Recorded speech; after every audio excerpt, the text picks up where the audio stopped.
కూడా ఇబ్బంది పడుతున్నటువంటి ప్రజలు, ఇంకొక పక్క మక్కలు వచ్చినాయి, అవి కొనేటోడు దిక్కులేడు, కొనుగోలు కేంద్రాలు ఎక్కడ ఓపెన్ చేస్తలేరు, ఆడపిల్లలకి ఇస్తాన్న 2500 రూపాయలు ఇంతవరకు దిక్కులేదు. అనేక రకమైనటువంటి ఇబ్బందులలో ప్రజలు ఉంటే నిన్న ప్రభుత్వం ఒక పెద్ద సభ పెట్టింది, ప్రధాన ప్రతిపక్షమైన బీఆర్ఎస్ పార్టీ ఇంకొక సభ పెట్టింది. ఏం చేసిరు వీళ్ళిద్దరు సభలు పెట్టి అంటే, బీఆర్ఎస్ పార్టీ ఏమో ఉట్టి కథలు చెప్పింది, కాంగ్రెస్ పార్టీ ఏమో పిట్ట కథలు చెప్పింది. ప్రజల వ్యతలు ప్రజల కష్టాలు మాత్రం ఎవరు చెప్పలేదు. ఇక బీఆర్ఎస్ పార్టీ సభ అయితే జగిత్యాల్లో 75 సంవత్సరాల కురు వృద్ధుని రాజకీయ నాయకుని చేర్చుకొని, మరి ఈ సభతోని మీకే 25 సంవత్సరాలు తగ్గిపోయినాయి, మీరే నవయువకుడు, మీరే అద్భుతంగా రాజకీయం చేయాలని చెప్తే, మరి తెలంగాణలో ఉన్న యూత్ అంతా చచ్చిపోయినరా బతుకున్నారా, వాళ్ళ ఫ్యూచర్ ఏంది, వాళ్ళ కథ ఏంది నాకైతే అర్థమవుతుంది. అందుకే నేను ఇన్వైట్ చేస్తున్నా. నేను కొత్తగా పెట్టబోయే పార్టీలో యూత్కి మంచి అవకాశాలు ఉంటాయి కాబట్టి యంగ్ పార్టీగా ఉండేటటువంటి కొత్త చేంజ్ తీసుకొచ్చే పార్టీ వైపు ప్రజలు చూడాలని చెప్పి నేను రిక్వెస్ట్ చేస్తూ ఉన్నా. ఎట్ ద సేమ్ టైం మీరు బీఆర్ఎస్ పార్టీ పెట్టినటువంటి సభను అబ్జర్వ్ చేసినట్టయితే కేంద్ర ప్రభుత్వాన్ని పల్లెత్తు మాట అనలేదు.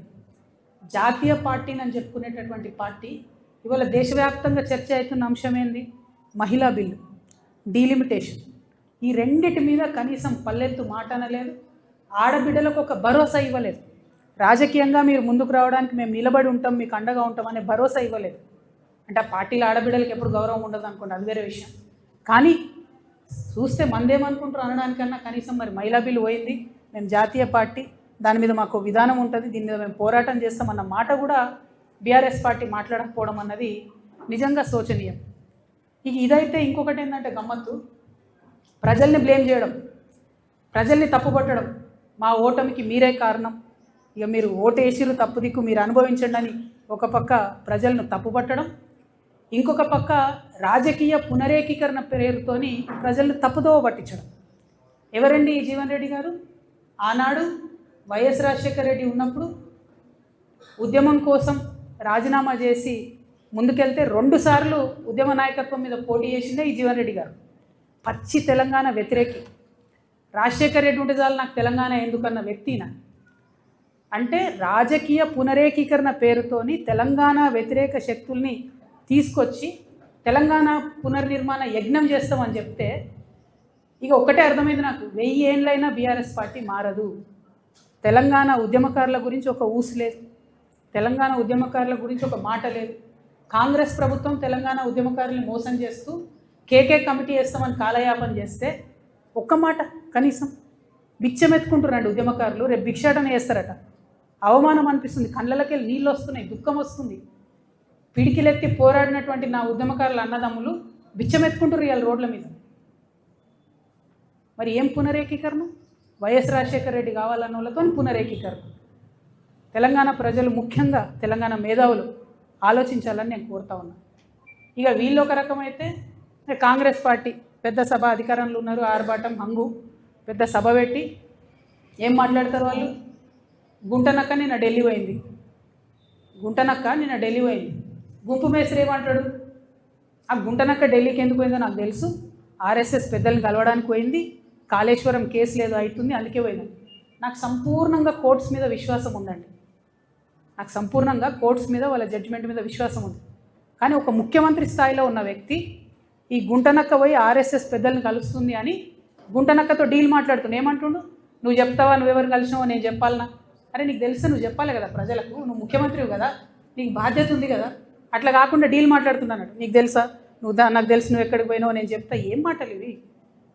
అంటే ముఖ్యమంత్రి స్థాయిలో ఉన్నటువంటి వ్యక్తి కోర్టులలో ఉన్న తీర్పుల్ని ప్రభావితం చేయగలుగుతారు కొంతమంది అనేటటువంటి డైరెక్ట్గా మాట్లాడుతూ సంపూర్ణంగా రాజ్యాంగాన్ని, రాజ్యాంగబద్ధ సంస్థల్ని స్లైటన్ చేస్తూ ప్రజలకు ఏమాత్రం విశ్వాసం లేకుండా చేస్తున్నారు.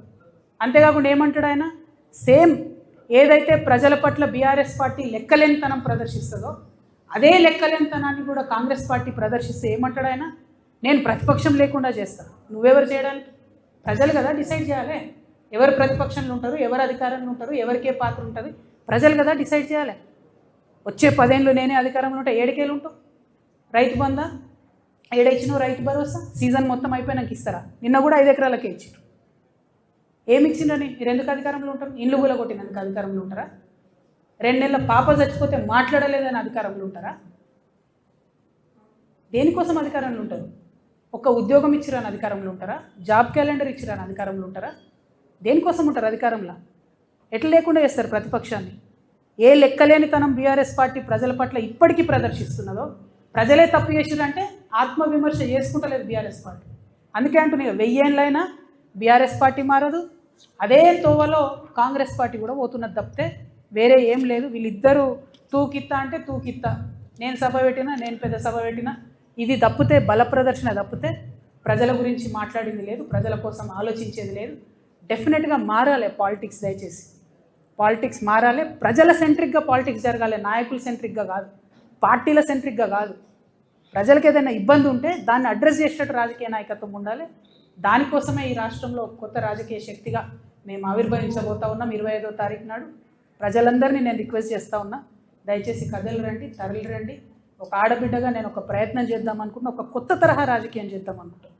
ప్రజల కష్టాలు తీరేటట్టు, ప్రాబ్లం ఉంటే ఆహా ఉందా అని అక్నాలెడ్జ్మెంట్ కాదు, పరిష్కారం కోసం వెతికేటటువంటి పోరాట పటిమతో మీ దగ్గరికి వద్దాం అనుకుంటున్నా. ఒక ఆడబిడ్డగా వస్తున్నా, ఆశీర్వదించమని కోరుతూ సభను విజయవంతం చేయవలసిందిగా జాగృతి కార్యకర్తలకు, నాయకులకు పిలుపునిస్తూ యంగ్స్టర్స్కి, స్టూడెంట్స్కి, యూత్కి ప్రత్యేకించి వెల్కమ్ చెప్తూ సెలవు తీసుకుంటున్నాను. Thank you. జై తెలంగాణ, జై జాగృతి, జై తెలంగాణ.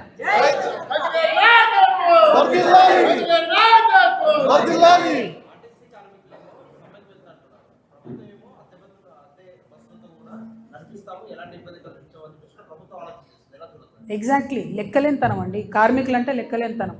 ఇవాళ జరుగుతున్నది ఏంటిది? ఆర్టీసీలో మొత్తంగా ప్రైవేట్ ఎలక్ట్రిక్ బస్సులను కొనుక్కొచ్చి, అవి కూడా కొంటలేదు, కిరాయికి తెస్తారు. కిరాయికి తీసుకొచ్చి దాంట్లో ఆర్టీసీ డ్రైవర్స్ కాకుండా ప్రైవేట్ డ్రైవర్స్ని పెట్టడం, అంటే ఆర్టీసీ వర్క్ ఫోర్స్ని అంతా కూడా తగ్గించేసి ప్రభుత్వ ఆర్టీసీ ఉద్యోగులు లేకుండా చేసి మొత్తంగా ఆర్టీసీని ప్రైవేట్ పరం చేసేటటువంటి ప్రయత్నం చేస్తున్నారు. దాంట్లో అవినీతి దాగి ఉంది, ఉన్నటువంటి ఉద్యోగాలను తీసేసేటటువంటి కుట్ర దాగి ఉన్నది. అన్నిటికన్నా ప్రాబ్లం ఏమవుతుందంటే గవర్నమెంట్ ఆర్టీసీ డ్రైవర్లు వెల్ ట్రైన్డ్ ఉంటారు, భద్రంగా బస్సు నడపగలుగుతారు. కానీ వచ్చేటటువంటి ప్రైవేట్ డ్రైవరు ట్రైనింగ్ ఉందా లేదా కూడా కనీసం ఈ ప్రభుత్వాలు చూస్తలేవు. కేవలం ఆ వచ్చేటటువంటి ప్రైవేట్ సంస్థలకు లబ్ధి చేకూర్చడం, వాళ్లకు అదనంగా బెనిఫిట్ ఎట్లా చేయాలి, దాంట్లో వీళ్ళ కమిషన్ ఎట్లా రావాలనే ఆలోచన తప్పితే ఇంకొకటి లేదు. రాష్ట్ర వ్యాప్తంగా కూడా చాలా డిపోలలో ఓన్లీ ఎలక్ట్రిక్ బస్సులను పెట్టుకుంటా ఉన్నారు. ఆ ఎలక్ట్రిక్ బస్సులలో కూడా ఆర్టీసీ డ్రైవర్లు ఉండాలి, గవర్నమెంట్ డ్రైవర్లు ఉండాలని చెప్పి మేము డిమాండ్ చేస్తున్నాం. ఏదైతే ఆర్టీసీని విలీనం చేస్తామని చెప్పి మాట ఇచ్చి కాంగ్రెస్ పార్టీ అధికారంలోకి వచ్చిందో దాని ఊసు లేకుండా ఇవాళ కార్మికులంతా కూడా మరి ప్రశ్నిస్తుంటే కర్కశంగా అణచివేసే ప్రయత్నం చేస్తున్నారు. కాబట్టి ఆర్టీసీ కార్మికులకు మేము భరోసా ఇస్తూ ఉన్నాం, ఖచ్చితంగా మీ వెంట మేము ఉంటాం, గట్టిగా ఫైట్ చేద్దాం, మన హక్కుల్ని సాధించుకుందాం. Thank you. జై తెలంగాణ.